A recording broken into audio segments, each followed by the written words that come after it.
Hello friends, मेरा नाम है ज़मीर अहमद और लोग मुझे ज़मीर सर के नाम से जानते हैं। टीचिंग मेरा पैशन है और मैं चाहता हूँ हर एक बच्चे को समान शिक्षा मिलनी चाहिए। कोई भी बच्चा शिक्षा से वंचित नहीं होना चाहिए।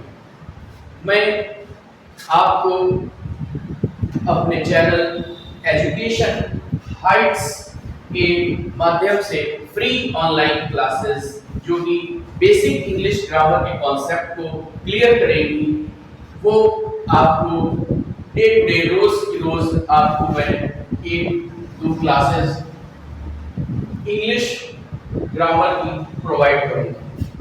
इंग्लिश ग्रामर जैसा कि लोग समझते हैं कि ये एक विदेशी भाषा है और विदेशी भाषा होने के साथ साथ समझते हैं ये बहुत डरावनी है, बहुत फ्यूरियस है, इसको बहुत कठिन है, इसको नहीं सीख पाएंगे, ये बहुत मुश्किल चीज है। लेकिन कोई भी चीज मुश्किल नहीं होती है अगर आप सीखने का मन बना ले, दिल से ठान ले, तो हर एक कठिन चीज आसान हो जाती है।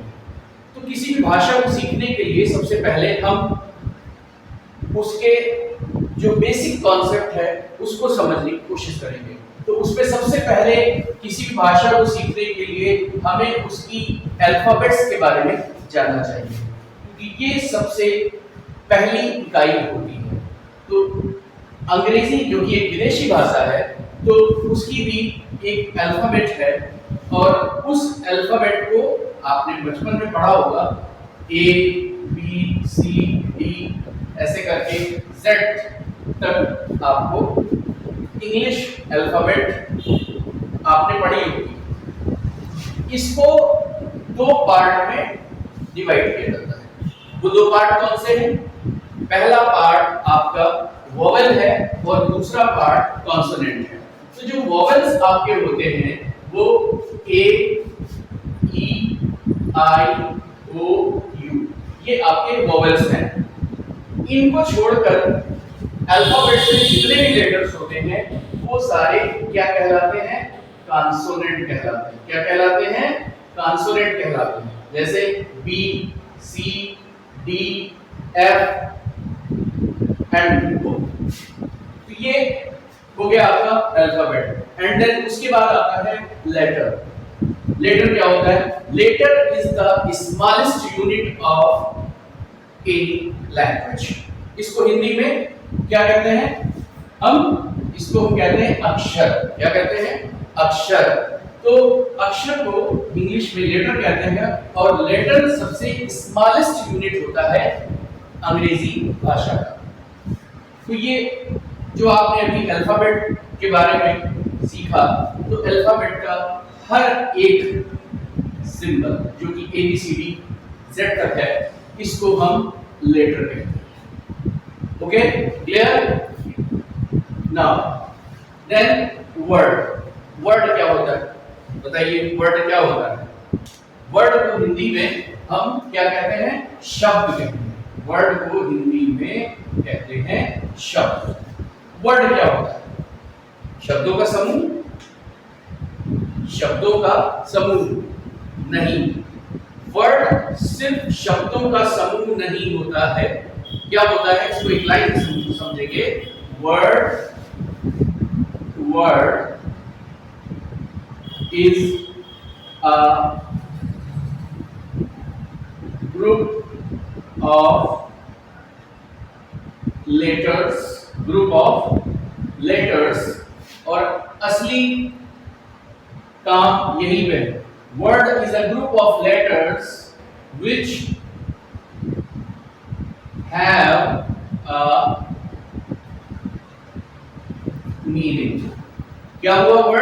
word is a group of letters which have a meaning। means कि शब्दों का एक समूह तो होगा, लेकिन शब्दों के समूह होने के साथ साथ में उसका एक मीनिंग होना चाहिए। अब जैसे लेटर्स आपने देखा कि लेटर्स अगर हम सिर्फ लेटर्स का ग्रुप बना दें, जैसे लिखते हैं B, C, D, A, अब ये भी तो ग्रुप ऑफ लेटर्स है। ये ग्रुप ऑफ लेटर्स है, तो क्या ये वर्ड हो गया? नहीं, ये वर्ड नहीं हो सकता। क्यों? क्योंकि इसका कोई मीनिंग नहीं है, और जब तक कोई मीनिंग नहीं होगा तब तक लेटर्स का जो ग्रुप है वो वर्ड नहीं कहलाएगा। क्लियर? क्लियर। तो अल्फाबेट सीखा आपने, then letter and then word. After that उसके बाद अब ये जो वर्ड है, इस वर्ड से क्या बनता है? इस वर्ड से बनता है सेंटेंस। सेंटेंस जो हम बोलते हैं, जिसको हिंदी में वाक्य कहते हैं। सेंटेंस को हिंदी में कहते हैं वाक्य। क्या कहते हैं? वाक्य कहते हैं। और सेंटेंस क्या होता है? Based on the meaning and sense, the sentence can be divided into 4 parts. कि मीनिंग और सेंस के आधार पर, किसके आधार पर? मीनिंग एंड सेंस के आधार पर सेंटेंस जो है वो कितने भागों में डिवाइड होता है? 4 पार्ट्स। सेंटेंस के कितने पार्ट्स होते हैं? 4 parts. Number 1 is statement, number 2 question, number 3 command and number 4 exclamation। अब ये मॉडर्न इंग्लिश लैंग्वेज है जिसमें कि स्टेटमेंट बोला जाता है। स्टेटमेंट क्या होता है? आपने पहले पढ़ा होगा, बुक्स में पढ़ा होगा कि assertive sentences। तो ये जो असर्टिव सेंटेंस होता था उसको मॉडर्न इंग्लिश में स्टेटमेंट बोलते हैं। क्या बोलते हैं? स्टेटमेंट बोलते हैं। और इस असर्टिव सेंटेंस के 2 पार्ट होते हैं। कितने पार्ट? 2 पार्ट। एक होता है अफर्मेटिव और दूसरा होता है negative. Affirmative sentence and negative sentence. Affirmative sentence जो यस में होते हैं, नेगेटिव सेंटेंस जो नो में होते हैं। तो असर्टिव स्टेटमेंट को हम असर्टिव सेंटेंस कहते हैं। असर्टिव सेंटेंस को हम हिंदी में साधारण वाक्य कहते हैं। असर्टिव सेंटेंसेस को हिंदी में हम साधारण वाक्य कहते हैं। और साधारण वाक्य जो होते हैं वो 2 भाग में होते हैं, एक सकारात्मक और दूसरे नकारात्मक। तो ये जो हमारा अफर्मेटिव है इसको हम कहते हैं सकारात्मक और इसको कहते हैं नकारात्मक। ओके, सकारात्मक एंड नकारात्मक। अब इस स्टेटमेंट में कैसे सेंटेंसेस आते हैं ये भी आपको पता होना चाहिए। इस स्टेटमेंट में कैसे सेंटेंसेस आते हैं? नंबर 1 ऐसे समझ लीजिए, जितनी इंग्लिश में प्रोवर्ब्स हैं, प्रोवर्ब्स को हम और सेइंग्स भी कहते हैं। क्या कहते हैं? सेइंग्स। प्रोवर्ब और सेइंग्स, हिंदी में इसको कहते हैं कहावतें। तो जितनी भी कहावतें हैं जैसे कि a drop in the ocean, एक कहावत है a drop in the ocean, Hindi में इसको कहते हैं ऊंट के मुंह में जीरा। तो ये क्या है? प्रोवर्ब है। तो ये किसके अंतर्गत आती है? स्टेटमेंट में आती है। जितनी भी सेइंग्स होंगी, जितनी भी प्रोवर्ब्स होंगी, जितने भी फैक्ट होंगे, जितने भी क्या होंगे? फैक्ट्स होंगे। अब फैक्ट्स जो तथ्य होते हैं, हिंदी में इसको कहते हैं तथ्य, वो सारे आपके किस में आते हैं? असर्टिव सेंटेंसेस में आते हैं, स्टेटमेंट्स में आते हैं।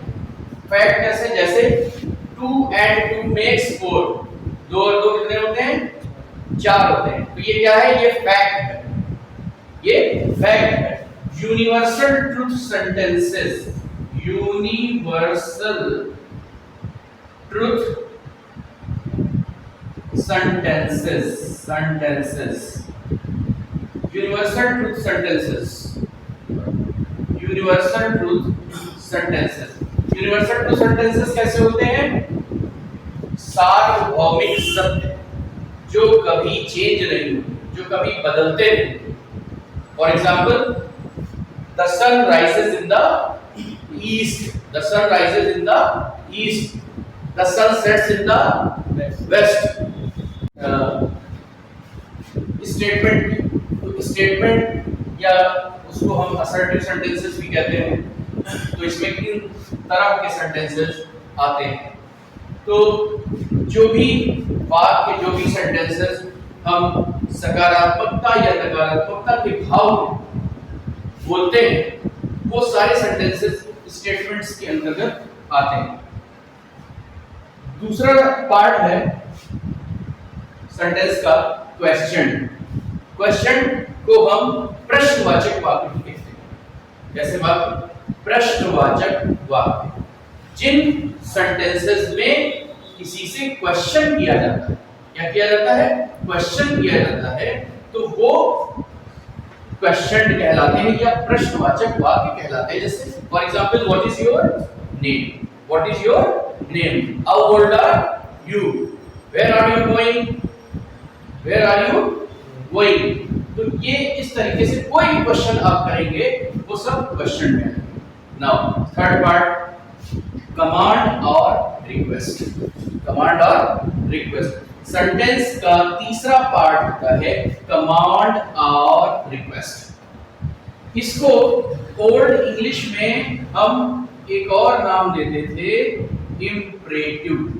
Imperative sentence, imperative sentence. Command और रिक्वेस्ट को इम्परेटिव सेंटेंस के नाम से भी जाना जाता है। इसमें क्या होता है? इसमें कोई कमांड दी आपने किसी को, just like as a open the door, ये कमांड है। शट द विंडो, ये कमांड है। कोई रिक्वेस्ट करना है आपको, please give me your pen, ये रिक्वेस्ट है। तो इस तरह के सेंटेंस आते हैं कमांड और रिक्वेस्ट में। क्लियर है? कमांड और रिक्वेस्ट को इम्परेटिव सेंटेंस भी कहते हैं और इसमें open the door, shut the window, please give me your pen, take your pencils, इस तरह के सेंटेंसेस आपके कमांड और रिक्वेस्ट में आते हैं। Now the last part of the sentence is exclamation. Exclamation को हम exclamatory sentence भी कहते हैं। Exclamatory sentence, sentence। Exclamation को हम exclamatory sentence भी कहते हैं।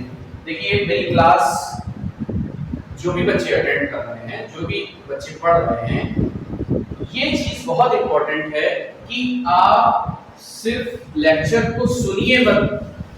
लेक्चर को सुनने के साथ साथ आपके हाथ में कॉपी और पेन होना चाहिए, साथ साथ में आप नोट डाउन करते रहें, क्योंकि जब तक नोट डाउन नहीं करेंगे चीजों को तब तक क्लियर नहीं होगा। Okay? Now exclamatory sentence. Exclamatory sentence में क्या होता है? जब हम कोई स्ट्रॉन्ग फीलिंग्स और डिजायर को एक्सप्रेस करते हैं, रिप्रेजेंट करते हैं, तो उस तरह के सेंटेंसेस या कोई सरप्राइजिंग इवेंट्स, तो उस तरह के सेंटेंसेस हमारे एक्सक्लेमेशन में आते हैं, जिनको हम एक्सक्लेमेटरी सेंटेंस कहते हैं। For example, how beautiful the Taj is. How beautiful the Taj is. अब देखिए ये कैसा सेंटेंस है? ये आपका है exclamatory sentence. Exclamatory sentence.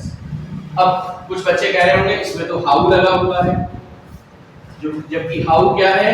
How होता है क्या? Interrogative word. हाउ क्या है? How, what, when, where, which, who, whose, whom, ये सब क्या है? इंट्रोगेटिव वर्ड्स हैं। लेकिन यहां पर ये इंट्रोगेटिव वर्ड नहीं है, ये इंट्रोगेटिव वर्ड नहीं है, क्योंकि इसके जस्ट आफ्टर क्या आया है, ब्यूटीफुल। और ब्यूटीफुल क्या है, ब्यूटीफुल है एक एडजेक्टिव। ब्यूटीफुल क्या है, एडजेक्टिव। तो जब हाउ या व्हाट के जस्ट आफ्टर एडजेक्टिव आ जाता है तो वो क्वेश्चन नहीं रह जाता, वो क्या बन जाता है, वो बन जाता है एक्सक्लेमेशन। क्या बन जाता है, एक्सक्लेमेशन। तो इसलिए ये हाउ लगा है, इसलिए कंफ्यूज मत हो जाता कि ये क्वेश्चन है, ये प्रश्नवाचक वाक्य हो गया। और यहाँ लगा हुआ है साइन ऑफ एक्सक्लेमेशन। क्या लगा हुआ है, साइन ऑफ एक्सक्लेमेशन। तो हाउ एक्सक्लेमेटरी सेंटेंसेस में हाउ और व्हाट वाले सेंटेंस भी आते हैं। और इसमें जैसे what a glorious building, what a glorious building which is, ये साइन ऑफ एक्सक्लेमेशन क्या, ये भी एक्सक्लेमेटरी सेंटेंस। तो ये जो हाउ और व्हाट है ये सरप्राइज को शो करते हैं। इसको क्या शो करते हैं, सरप्राइज को शो करते हैं। और इसमें क्या मिलेगा आपको, खुशी सूचक शब्द, प्रसन्नता सूचक आपका वर्ड हुर्रा लगा मिलेगा। क्या मिलेगा, हुर्रा।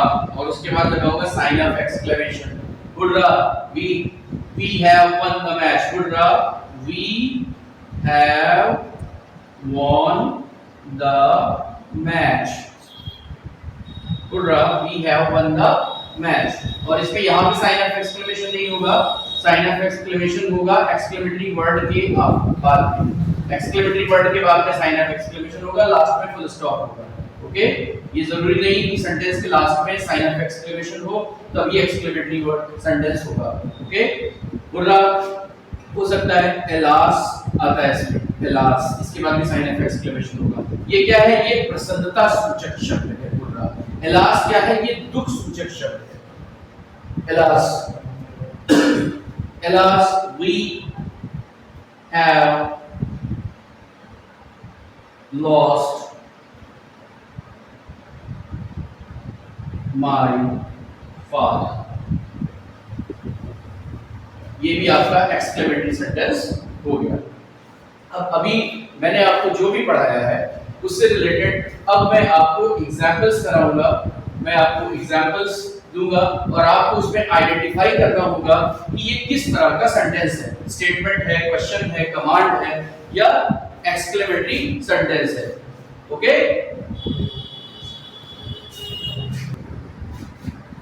अब हम आपको कराएंगे इसकी प्रैक्टिस, तो इसलिए इसको करते हैं रफ। जल्दी से कॉपी पेन आपका रेडी रहना चाहिए। मैं सेंटेंस लिखूंगा और उसके बाद आपको आइडेंटिफाई करना होगा कि इसमें किस तरह का। हेलो फ्रेंड्स, आपने देखा अभी मैंने आपको कॉन्सेप्ट क्लियर किया कि लेटर क्या होता है, वर्ड क्या होता है और सेंटेंस क्या होता है। फिर आपको सेंटेंस के पार्ट्स को मैंने बताया कि सेंटेंस के 4 पार्ट्स होते हैं, स्टेटमेंट, क्वेश्चन, कमांड और रिक्वेस्ट एंड एक्सक्लेमेशन। ओके, अब उससे रिलेटेड मैंने आपके सामने कुछ एग्जांपल्स लिखे हुए हैं। अब आपको बताना है कि ये किस तरह के सेंटेंस हैं, किस टाइप के सेंटेंस हैं। ओके, तो एक चीज मैं आपको और बता दूं सेंटेंसेस फाइंड आउट करने से पहले कि स्टेटमेंट को पहचानने के लिए एक बहुत ही शॉर्टकट फार्मूला मैं आपको बता दूं कि स्टेटमेंट जो होता है वो मोस्टली सब्जेक्ट से शुरू होता है। इससे शुरू होता है, सब्जेक्ट से शुरू होता है।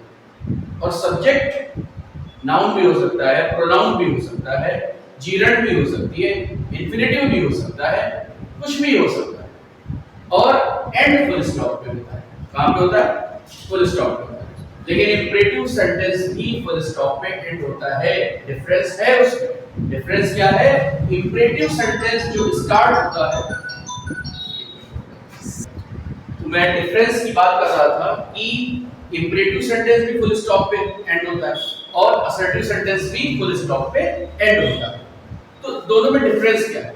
असर्टिव सेंटेंस जो है वो सब्जेक्ट से स्टार्ट होता है और इंपरेटिव सेंटेंस कभी सब्जेक्ट से नहीं स्टार्ट होता, वो वर्ब से स्टार्ट होता, डोंट से स्टार्ट होता, प्लीज से स्टार्ट होता और फुल स्टॉप पे एंड होगा। तो आइए मेरे साथ प्रैक्टिस करिए और कॉपी में नोट करते रहिए। पहला सेंटेंस है Ram is taller than me. क्या है? Ram is taller than me. अब देखिए सेंटेंस की स्टार्टिंग कहां से है? राम से। ठीक है, किससे है? राम से है। तो राम क्या है? राम है सब्जेक्ट। क्या है? सब्जेक्ट। और एंड कहां पे हो रहा है? फुल स्टॉप पे। और सेंटेंस कैसा है? सेंटेंस है असर्टिव। कैसा है सेंटेंस? सेंटेंस है आपका ये assertive. Assertive sentence. Next sentence, अब आप बताइए। Speech is silver, silence is gold. ये मैंने एक सेइंग लिखी, एक कहावत लिखी है। एक्चुअली ये इंग्लिश का एक बहुत बड़ा ड्रामेटिस्ट था जिसका नाम था अलेक्जेंडर पोप। क्या नाम था? Alexander pope. उसकी एक बहुत प्रसिद्ध, बहुत प्रचलित किताब है, बुक है, जिसका नाम है रेप ऑफ द लॉक। तो उसमें अलेक्जेंडर पोप ने कहा है कि speech is silver, silence is gold. कि बोलना जो है वो चांदी है और चुप रहना क्या है? सोना है। तो इसका क्या मतलब आप समझ रहे हैं कि बोलना जो है वो चांदी है और चुप रहना सोना है। मतलब अगर हम बोल रहे हैं तो हमारी जो कंपैरिजन की जा रही है वो किससे की जा रही है? सिल्वर से की जा रही है। और अगर हम खामोश हैं, चुप हैं, तो हमको किसके पैर में रखा जा रहा है? गोल्ड के। क्योंकि गोल्ड जो है वो सिल्वर से प्रेशियस मेटल होता है, कीमती होता है, महंगा होता है। तो ये बात जो अलेक्जेंडर पोप ने रेप ऑफ द लॉक में कही थी, वो किस लिए कही थी? कि अगर आपको किसी भी विषय के बारे में पूर्ण जानकारी नहीं है तो आप अपनी राय को वहां पर मत रखिए। क्योंकि अगर आप अपनी राय को वहां पर रखेंगे तो आप हंसी के पात्र बनेंगे, और अगर खामोश रहेंगे तो खामोशी जो है वो आपको महानता की तरफ जज करेगी। कि नहीं बोले, जब तक नहीं बोले हैं तो हम क्या हैं, कि जब हम बोलेंगे तभी पता चलेगा, कोई नहीं जानता। तो इसलिए अलेक्जेंडर पोप ने ये बात कही थी, speech is silver, silence is gold. तो यहाँ भी सेंटेंस हमारा कहां से शुरू हो रहा है? सब्जेक्ट से। स्पीच क्या है? वो हमारा सब्जेक्ट है। ठीक है, और सब्जेक्ट मैंने बताया क्या होता है? नाउन भी हो सकता है, प्रोनाउन भी हो सकता है, जीरंड भी हो सकता है, ठीक है, इंफिनिटिव भी हो सकता है। तो स्पीच से सेंटेंस शुरू हो रहा है, नाउन से शुरू हो रहा है और फुल स्टॉप पे खत्म हो रहा है, और सेंटेंस हमारा है कैसा? कैसा होगा? असर्टिव होगा। कैसा होगा? असर्टिव। गुड, ये असर्टिव सेंटेंस। अब उसके बाद देखिए, how lovely this rose is. अब हाउ आ गया इसमें, लेकिन इसके लास्ट में क्वेश्चन मार्क नहीं है। हाउ है, लास्ट में क्वेश्चन मार्क नहीं है, और हाउ के जस्ट आफ्टर हेल्पिंग वर्ब नहीं है। क्या नहीं है? Helping verb. अगर हाउ के जस्ट आफ्टर होगी हेल्पिंग वर्ब, इसको कहते हैं सहायक क्रिया, जैसे do, does, is, am, are, has, have, had, ठीक। और यहां पर होता क्वेश्चन मार्क। तो ये स्पीच हमारी हो जाती कैसी? ये हो जाती हमारी इंट्रोगेटिव। लेकिन ये हाउ है और हाउ के बाद क्या आया है? लवली। क्या है? लवली। और लवली क्या है? एडजेक्टिव। तो मैंने बताया था कि हाउ और व्हाट के जस्ट आफ्टर जब एडजेक्टिव आ जाए तो और लास्ट में साइन ऑफ एक्सक्लेमेशन लगा हो तो ये कैसी स्पीच होगी? ये होगी आपकी एक्सक्लामेटरी।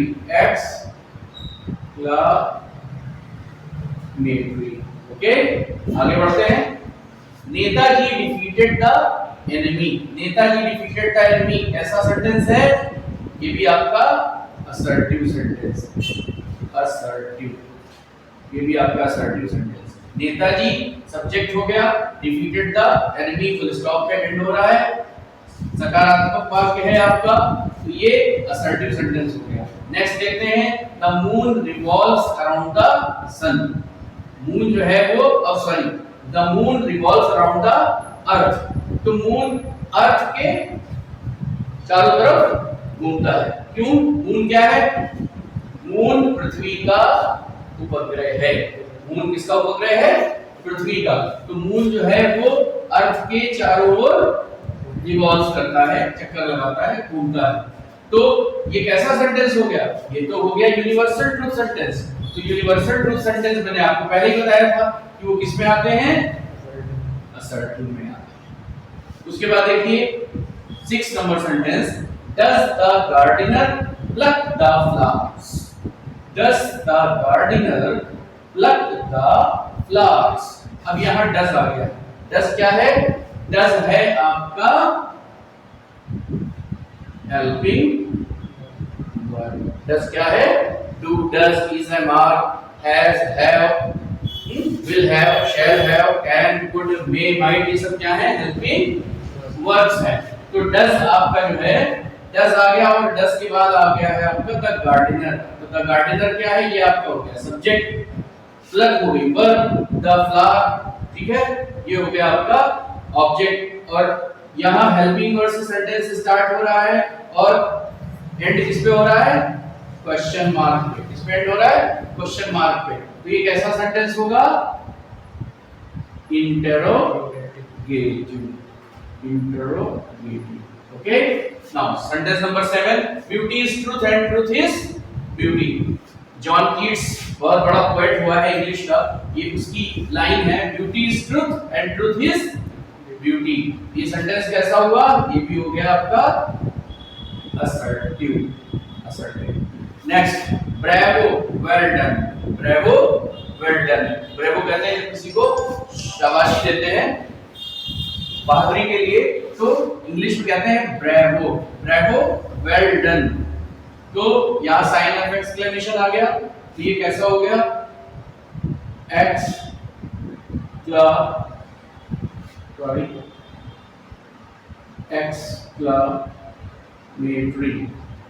एक्सक्लेमेटरी सेंटेंस हो गया। Okay, now number 9, please give me your pen.